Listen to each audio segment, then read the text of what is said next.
ఎవరైతే పేద మధ్య తరగతి కుటుంబాలు ఉన్నారో వాళ్ళందరూ కూడా వాళ్ళు సంపాదించిన కష్టార్జితంలోని ఉన్నటువంటి ప్రతి రూపాయిని కూడా వాళ్ళ అభివృద్ధికి సంపాదించుకొని దాచుకున్న ప్రతి రూపాయిని కూడా ఈరోజు ట్రేడింగ్ పేరుతోని, అదేవిధంగా రకరకాల బిజినెస్ల పేరుతోని, స్కీముల పేరుతోని స్కాములు చేస్తూ అనేక మందిని ఈరోజు నిశ్చేష్టులుగా రోడ్డు పైన నిల్చోబెట్టడం జరుగుతుంది. అందులో అనేక మంది ఇప్పుడు మన దగ్గర ఉన్నారు.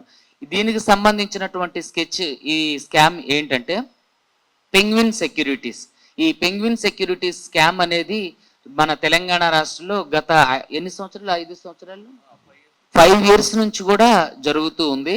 సో ఒక్కొక్కటిగా ఏదైతే మంగ్లీగర్ స్కామ్ బయటకు రావడం జరిగిందో దాని తర్వాత ఒక్కొక్కటిగా అనేక రకాలైనటువంటి స్కాములు ఈరోజు బయటకు రావడం జరిగింది. ఎలా అంటే ఈ పెంగ్విన్ సెక్యూరిటీస్కి సంబంధించి బాధితుల దగ్గర మేము ట్రేడింగ్ చేస్తున్నాం. ట్రేడింగ్లో మీరు ₹1,00,000 పెడితే నెలకి ₹5,000 వరకు మీకు అదనంగా ఇస్తాం. మీ డబ్బులు మీకు వ్యాపారంగా అలాగే మూలధనంగా అలాగే ఉండిపోతాయి. సో అదేవిధంగా మీరు 10 లక్షలు పెడితే మీకు ఇంకా ఎక్కువ అమౌంట్, అదే ₹1,00,00,000 పెడితే ఇలా ఎక్కువ అమౌంట్, అలా అని చెప్పేసి వీళ్ళు ఏదైతే ఇప్పుడు ఐడెంటిటీ బాండ్, ఇలా ఐడెంటిటీ బాండ్ అని చెప్పేసి వీళ్ళకి ఒక ఫేక్ డాక్యుమెంట్స్ని క్రియేట్ చేసి బాధితులు ఎవరైతే ఉన్నారో అందరూ ఒకసారి చూపించండి. మీరు ఎవరైతే బాధితులు ఎవరైతే ఉన్నారో ఈ ఫేక్ ఐడెంటిటీ బాండ్స్ అని క్రియేట్ చేసి ఈ ఫేక్ ఐడెంటిటీ బాండ్స్ ద్వారా వాళ్ళని మోసం చేసి వాళ్ళు తీసుకున్న డబ్బులకి సెక్యూరిటీగా, అంటే మనం ఎవరి దగ్గర డబ్బులు తీసుకుంటే ఏం చేస్తామంటే చెక్స్, ప్రామిసరీస్, నోట్స్ ఇస్తుంటాం. సో వీళ్ళు ఏంటంటే వీళ్ళని నమ్మించడం కోసం, వీళ్ళ దగ్గర ఉన్న డబ్బుల్ని నొక్కేయడం కోసం వీళ్ళు ఒక ఇది మన స్టాంప్ పేపర్ మీద ఇండిమిటీ బాండ్ అనేవి వీళ్ళకి ప్రిపేర్ చేసి ఇవ్వడం జరిగింది. దీంట్లో ఎంత అమౌంట్ తీసుకున్నారు, ఎంత ఇచ్చారు, ఏ డేట్లో ఇచ్చారు, ఇలాంటివన్నీ కూడా. సో ఇలాంటివన్నీ కూడా వీళ్ళకి ఇచ్చి ఎవరైతే ప్రెజరైజ్ చేసి డబ్బులు ఇవ్వకపోగా, అంటే డబ్బులు ఇవ్వట్లేదో వీళ్ళు ఎవరైతే ఈ స్కామ్ మొత్తానికి మూలకర్తలో ఈ Wadekar Balaji, son of Wadekar Balaram, Girinagar, IDPL, Balanagar. తర్వాత ఈ స్కామ్ లో ఇంకొక మెయిన్ కల్ప్రిట్ ఎవరంటే Tandela Chowdary Swathi, so wife of Chowdary Gangadhar, Alladurg, Medak. So ఇక్కడ ఏంటంటే కాదేది అనర్హం మోసం చేయడానికి, కాదేది అనర్హం పేదవారి యొక్క రక్త మాంసాలని పీల్చడానికి, కాదేది అనర్హం డబ్బులు దోచుకోవడానికి అన్న విధంగా తెలంగాణలో అనేక స్కాములతో ఎప్పుడండి భారతదేశం అభివృద్ధి చెందుతున్న దేశం అని నా చిన్నప్పటి నుంచి అంటున్నారు. మన రాబోయే తరాలకి కూడా ఇలాంటి స్కాములు జరుగుతుంటే భారతదేశం అభివృద్ధి చెందుతున్న దేశంగానే మనం పరిచయం చేయాల్సి వచ్చే అంటే పరిస్థితులు నెలకొన్నాయి. యాక్చువల్గా మా డాడీ అంటే ఈ స్కామ్ అవ్వక ముందు 4-5 months ముందు ఇన్వెస్ట్ చేశారు. 4-5 months బాగానే వచ్చాయి, లైక్ 2,40,000 సంథింగ్ ఎంతో మంత్లీ పడ్డాయి అకౌంట్లో. తర్వాత ఏప్రిల్ ఎండింగ్లో అనుకుంటా ఇట్ స్టాప్డ్. ఇంకా మా అకౌంట్లో పడకపోవడం అంటే వాళ్ళని కాంటాక్ట్ అయినా కానీ ఒక 15 days 20 daysలో మనీ పడతాయి మీ అకౌంట్లో, సారీ ఫర్ ద డిలే అన్నట్టు మాట్లాడారు. కానీ లైక్ మాకేం తెలీదు. తర్వాత మేలో అర్థమైపోయింది ఇంకా ఇది పెద్ద స్కామ్ అన్నట్టు. June 18th లైక్ నెక్స్ట్ ఎల్లుండికి 1 year మా డాడీ చనిపోవడం జరిగింది. సూసైడ్ చేసుకున్నారు. Midudula Muralidhar Reddy. We are from Jeedimetla, Suraram. 28 lakhs. యాక్చువల్గా మేడ్చల్ నుంచి దగ్గర 3.5 crores ఉన్నాయి. దగ్గర 15 నుంచి 20 మంది వరకు పర్సన్స్ ఉన్నారు మాకు. ఇంకా వాళ్ళు ఇలా రాలేదు, యాక్చువల్గా వాళ్ళు కూడా ఉన్నారు. ఇంకా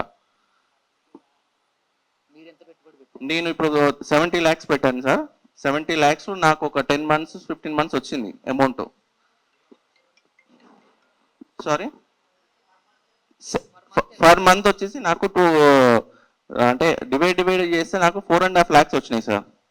మా దగ్గర చిట్టి రూపంలో కూడా డబ్బులు వేసేసి చిట్టీలు కూడా ఎత్తుకొని అలా స్కామ్ చేసేసి అలా కూడా మోసం చేసింది మమ్మల్ని. నేను పెట్టి దగ్గర 2.5 years అవుతుంది సార్.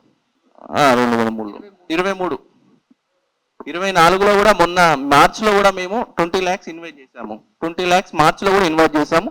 దాని బాండ్ కూడా ఇక్కడ ఉంది సార్. 10 lakhs చెక్ కూడా రాసిచ్చారు. 10 lakhs చెక్, బాండ్ చెక్ కూడా రాసిచ్చారు. వీళ్ళు ఎట్లా అట్రాక్ట్ చేశారంటే జనాలని కూడా యాక్చువల్గా అది స్కీమ్ 12 months 13 months అన్న టైప్ పెట్టారు. కాకపోతే ఇక లాస్ట్ 10th March 2025 ఆ డేట్ లాస్ట్ అని చెప్పేసి మీకు ఆఫర్ అని చెప్పేసి జనాలని ఎట్లా ఆఫర్ చేశారంటే 10 months లోపు మీకు బై ఛాన్స్ 10,000 12 months ఇచ్చారు అనుకో రిటర్న్స్. అది 10 months కి షార్ట్ పీరియడ్ చేసేసి 12,000 ఇస్తామన్న ఆఫర్ ప్రకారంగా పెట్టారు. అట్లా అట్రాక్ట్ చేశారు జనాలని. మేము 1 lakh పెట్టాను సార్ అని. స్టార్టింగ్లో అయినా అయితే మంచిగా ఇచ్చిండు, కొన్ని రోజులు ఇచ్చిండు, తర్వాత ఇవ్వడం మానేసిండు. నేను ఎట్లా చేసిన అంటే నేను కూడా ఒక 50 లక్షల దాకా పెట్టినా సార్. నేను ఎట్లా అంటే వేరే దగ్గర తీసుకొని వచ్చి ఇంట్రెస్ట్ కూడా తీసుకొచ్చిన 3% ఇంట్రెస్ట్, తర్వాత ఇట్లా తెలిసిన వాళ్ళ దగ్గర కూడా పెట్టించిన. అట్లా చాలా ఇబ్బంది అయింది సార్. అంతే 10 lakhs పెట్టామండి. మాకు ఇట్లా ఆఫర్స్ అని 10 months అని 12 months అని చెప్పి 10 monthsనే డబల్ అమౌంట్ ఇస్తామని చెప్పి పెట్టాము. పెట్టిన 1 monthకే టోటల్ లాస్ చూపించారండి. మాకు అమౌంట్ రిఫండ్ రాలేదండి. నా పేరు శివకుమార్, నేను రాజేంద్ర నగర్లో ఉంటాను. ఇక్కడే నాకు తెలిసిన వాళ్ళు డబ్బులు పెట్టారు. వాళ్ళ నుండి నాకు తెలిసింది ఇట్లా 10 లక్షలు పెడితే నెలకు ₹1,00,000 చొప్పున 20 months ఇస్తా అని. సరే అని పెట్టాను. నేను ఒక 2-3 నెలలు ఇచ్చినట్టు ఇచ్చారు, క్లోజ్ చేసారు. 40 lakhs ఫ్లాట్ అమ్మి పెట్టి. యాక్చువల్గా ఇది స్కీమ్ ఎట్లా అంటే 1 lakh మనకి మంత్లీ 12,000 లాగా ఇస్తున్నారు. సో దాంట్లో 17 months మనకు పే చేస్తా అన్నారు, కానీ మాకు ఓన్లీ హార్డ్లీ 2 months వచ్చినాయి. 3rd month నుంచి ఇంకా వాళ్ళు వైండ్ అప్ చేసినారు. సో మేము ఎన్నిసార్లు అడిగినా కూడా వాళ్ళు ఏంటంటే నెక్స్ట్ మంత్లో ఇస్తాం డిలే అవుతుందని చెప్పినారు. బట్ వాళ్ళు అదొక్కటి కాదు, వాళ్ళ ఇంటెన్షన్ మెయిన్ స్కామ్ చేయాలని ఇంటెన్షన్తోనే వాళ్ళు అది వర్కౌట్ చేసినారు. అది మాకు లాటర్ ఆన్ మాకు అర్థమైంది. ఈవెన్ మేము ఈఓడబ్ల్యూకి నెంబర్ ఆఫ్ టైమ్స్ తిరిగినాము, పోలీస్ వాళ్ళకి కూడా మేము అప్రోచ్ అయినాం. అంటే తెలంగాణ గవర్నమెంట్ మనకి సపోర్ట్గా లాయర్ని అపాయింట్ చేసింది అన్నారు. బట్ ఇప్పటివరకు మనకు ఆల్మోస్ట్ 1 year అవుతుంది. అపాన్ దట్ మాకు ఏ సమాన్స్ కానీ ఏది కూడా రాలేదు. మేము అక్కడ వెళ్ళి డీజీపీ వాళ్ళకి కలిస్తే మీకు సమాన్స్ ఇష్యూ అవుతాయి, మీరందరూ అక్కడ వచ్చి మీరు మాట్లాడొచ్చమ్మా జడ్జి వాళ్ళతో, మనీ కూడా రికవరీ అవ్వడానికి మేము హెల్ప్ చేస్తామన్నారు.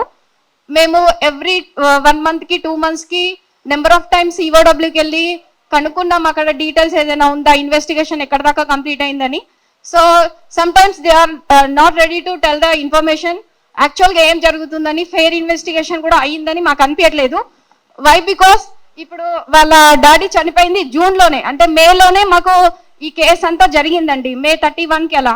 సో June 18కి ఆయన చనిపోయినప్పుడు మీరు ఇన్వెస్టిగేషన్ చేస్తే ఈవెన్ దో మీకు చెలవకపోయినా పేపర్లో అయినా ఇష్యూ అయినప్పుడు పెంగ్విన్ సెక్యూరిటీ అని నోటిఫై చేసినప్పుడు why don't you people take care of that? అంటే ఒక family head of the family ఆయన వెళ్ళిపోయినారు, దాంట్లో ఆయన చెప్తున్నారు ఏమని, నేను ఎవరికి మోసం చేయలేదు, ఒక్కొక్క దగ్గర అప్పు చేసిన అని ఆయన ఈచ్ అండ్ ఎవ్రీ నెంబర్ ఆయన మెన్షన్ చేసినారు. దాంట్లో మోసపోయిన దానికి ఎవరు మోసం చేసినారో వాళ్ళని శిక్షించండి అని చెప్తున్నారు కదా. మళ్ళీ పెంగ్విన్ సెక్యూరిటీలో ఈవెన్ ద కోర్టుకు కేసు వెళ్ళినా ఇన్వెస్టిగేషన్ చేసే ఐఓ ఆఫీసర్ ఎవరున్నారో వాళ్ళందరూ ఈ ఇన్ఫర్మేషన్ అన్ని గ్యాదర్ చేసి ఫెయిర్ ఇన్వెస్టిగేషన్ అనేది చేయాలి కదండి.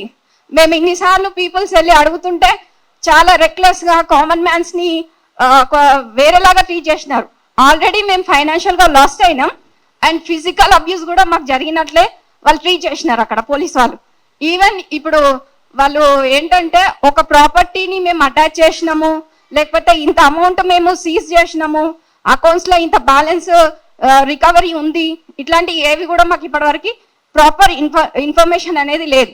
సో ఏంటంటే జస్టిస్ కూడా ప్రాపర్ వెళ్తుందని కామన్ మ్యాన్కి అనిపించట్లేదు ఇప్పుడు.